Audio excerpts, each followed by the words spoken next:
It was the kind of silence that only exists at 3 a.m., thick, heavy, and incredibly fragile. The baby monitor on the kitchen counter was a small beacon of grainy infrared light, casting a dim glow across the tile.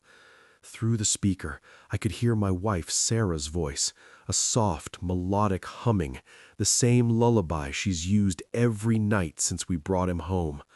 I leaned against the counter, closing my eyes, letting the familiarity of it settle my nerves.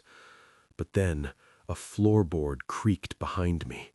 I turned, expecting the hallway to be empty, but there was Sarah, standing in her bathrobe, yawning. She whispered, "Is he finally asleep?" My blood turned to ice, because as she stood there, right next to me, the humming from the monitor didn't stop.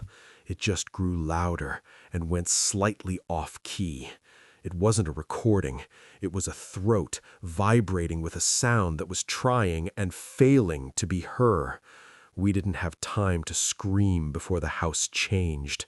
Sarah lunged for the front door, but the handle was fused solid, like the metal had turned to iron.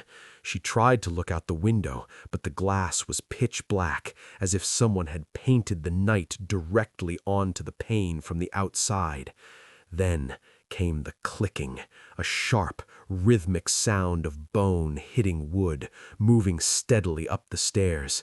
In the hallway mirror, I saw it, a pale, spindly shape, limbs too long and far too many, crawling backwards up the steps.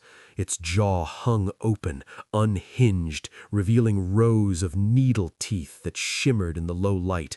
It turned its head a full 180 degrees to lock its empty sockets on ours. The monitor in the kitchen shrieked with a sudden burst of static. Then a voice came through, distorted, wet, but unmistakably mine. It mimicked the very words I'd shouted in my head only seconds ago.